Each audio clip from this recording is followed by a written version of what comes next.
com você? Bom, já vimos proposta, custo. Agora, a gente vai falar um pouquinho sobre matriz de risco, alocação de risco, mapa de risco, só riscos, ok? E também do programa de integridade, ou compliance. Vamos lá? Eu vou primeiro falar do compliance. O compliance, ou programa de integridade, como está lá na lei, é importante dizer o seguinte: esse programa é feito pelo particular, tá bom? Pelo futuro contratado. A lei diz que são duas situações aqui.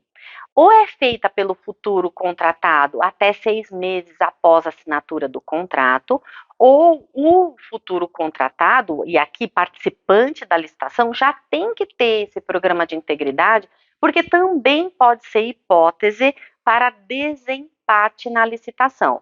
A lei traz vários critérios de desempate. Um deles é um dos últimos, é verdade. Ela dá uma forma linear lá para a gente estar observando. Acho que são 5 ou 6 hipóteses. E só lá na quinta, sexta hipótese, o programa de integridade ele pode contribuir para o desempate entre propostas na minha licitação.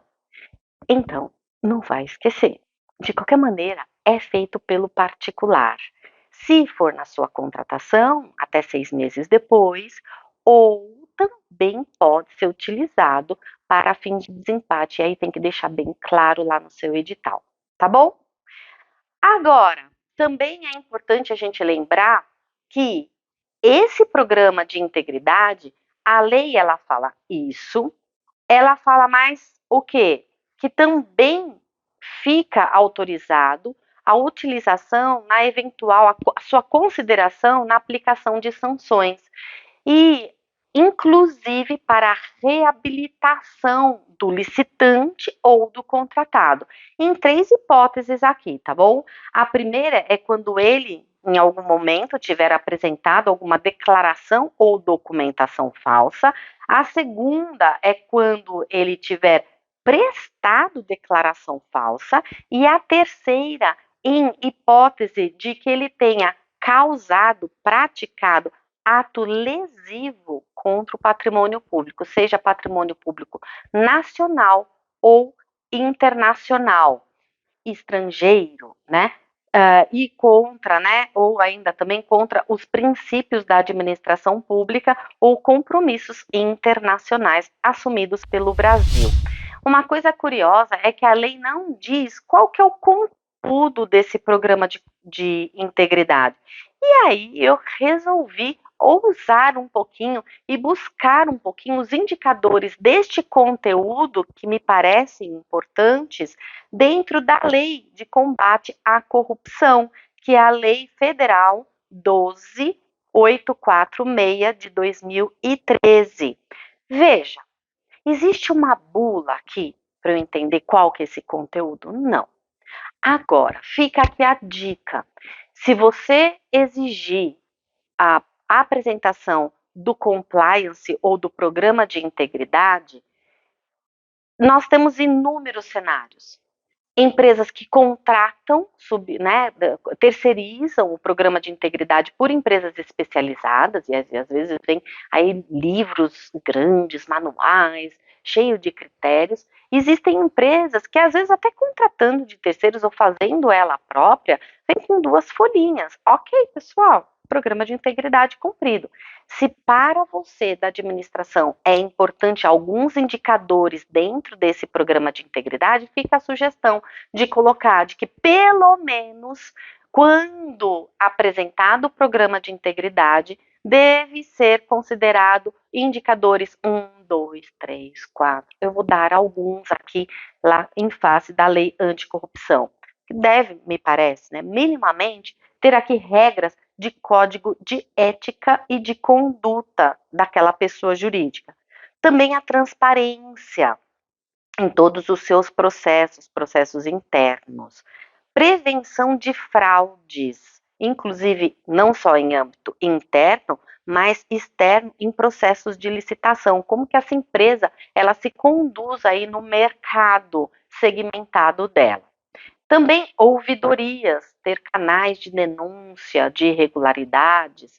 Eu sempre lembro, né, aquela propaganda, né? Como estou dirigindo, né? Mas ouvidorias atentas e também auditorias, que são as fiscalizações rotineiras e periódicas dentro da empresa privada, né? Então, veja, todos esses indicadores, aqui são 5 indicadores que eu relacionei para vocês, é o que me parece serem indicadores importantes quando a gente vai analisar um documento que traz o programa de integridade daquela futura contratada. Agora, com relação à matriz de risco, então vamos lá mudar agora para a matriz de risco. A matriz de risco, ela é obrigatória em 3 circunstâncias. Primeiro, para objeto de grande vulto. E aqui qualquer objeto, bem serviço de engenharia e obras. Segundo, para regime de execução, e aqui é para serviços de engenharia e obras, vocês já viram, né? Que é o regime de execução de contratação integrada. E terceiro, também regime de execução, serviços de engenharia e obras, de contratação semi-integrada. É legal falar de quando a matriz de risco é obrigatória, porque me fez lembrar que eu esqueci. Pera, Alessandra, programa de integridade também é obrigatório em qualquer circunstância, apenas para objetos de grande vulto, tá bom? Então, aproveito aqui, me fez essa lembrança. Tanto a matriz de risco é obrigatória nessas 3 hipóteses, quanto o compliance na de grande vulto, tá bom? As outras, então, eu não preciso de matriz de risco, não é obrigatório. Mas e se eu quiser colocar? Pode colocar? Pode colocar. Só não pode esquecer que o custo daquela proposta, obviamente, se está trazendo para o particular riscos na execução futura do meu objeto, ele vai embutir esse valor dentro do valor da proposta comercial dele, tá bom? Isso é absolutamente legítimo, óbvio, tá? A única condição de que ele não obrigatoriamente vai trazer esse valor para dentro da proposta comercial dele é se aquele objeto determinado exigir ou permitir seguros obrigatórios. E aí, aqui, bom, aqui são 2 coisas. Geralmente não vai trazer o reflexo no valor, geralmente, tá? Eu não estou dizendo que é sempre, né? Geralmente não vai trazer reflexo lá no valor da proposta comercial dele, e até talvez, se não trouxer, ele vai até preferir contratar seguro externo, seguro para determinados riscos.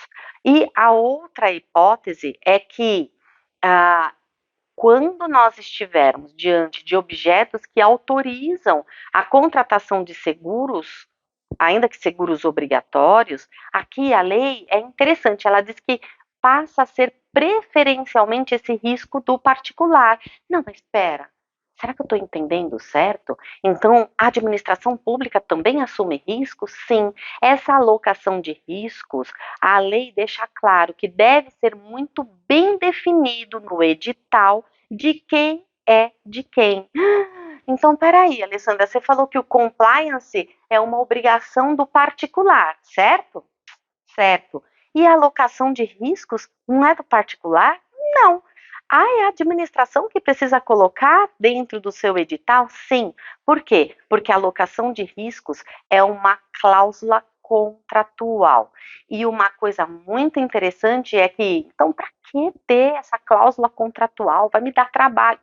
Para evitar, mitigar, minimizar, afastar, se possível até, a hipótese de reequilíbrios econômicos financeiros, principalmente se eu estiver diante de um objeto previsível, né? Que aquela alteração do meu objeto seja absolutamente previsível. O que não é previsível, inclusive aqui para a contratação integrada e semi-integrada, a imprevisibilidade aí até autoriza a hipótese de não ficar absorvido nas cláusulas de matriz de risco, e justamente pela absoluta imprevisibilidade. e aqui em serviços de engenharia e obras, a gente tem muito essa imprevisibilidade, a lei até prevê isso, quando tem incidência ou de alteração unilateral da administração pública,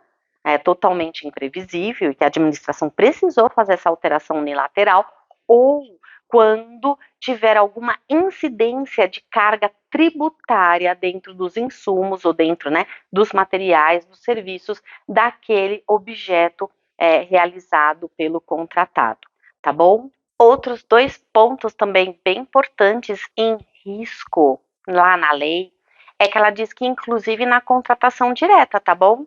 Então, não anulou aqui, não é só porque eu estou numa contratação decorrente de um processo de licitação, nas hipóteses de dispensa e inexigibilidade, ou seja, de contratação direta, eu também posso prever a análise de riscos, tá bom? Então, a gente não pode esquecer isso. E por último, com relação ao fiscal, o fiscal de contrato, e aí qualquer contrato, hein, pessoal? Decorrente de licitação, de contratação direta, de como for, tá bom?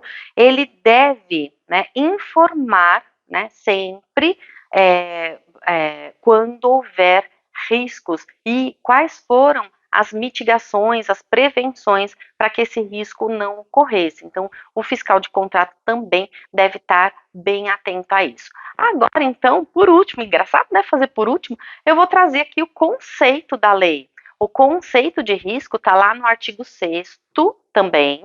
Ele, aliás, o risco ele é referenciado lá dentro do projeto básico também, no conceito de projeto básico. E ele é lembrado também, agora, acabei de lembrar aqui na fase preparatória, lá no planejamento. Então, ele já vem desde então sendo programado pela administração pública. Não saiu a cláusula contratual no meio de nada, não, tá bom?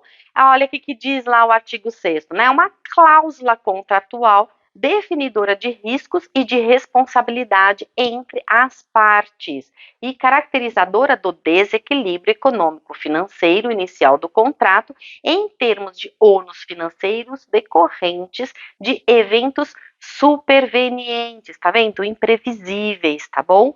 A contratação. Qual é o conteúdo? Traz aqui 3, ó.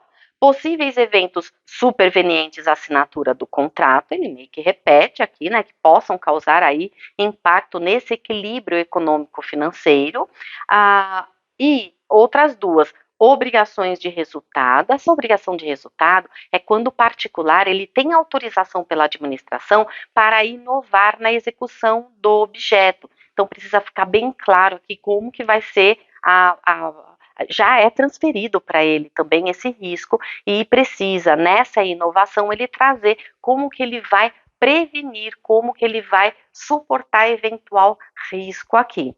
E também nas obrigações de meio, que aqui não tem nenhuma liberalidade do contrato, o termo de referência, perdão, aqui o projeto básico feito pela administração já traz todas as alocações de riscos necessários de quem é de quem, né, deixa bem claro aqui a consolidação dos riscos, tá bom? É isso, pessoal, matriz de risco e compliance, programa de integridade, sem grandes novidades, né? Bora lá terminar os nossos estudos aqui da nossa aula 6.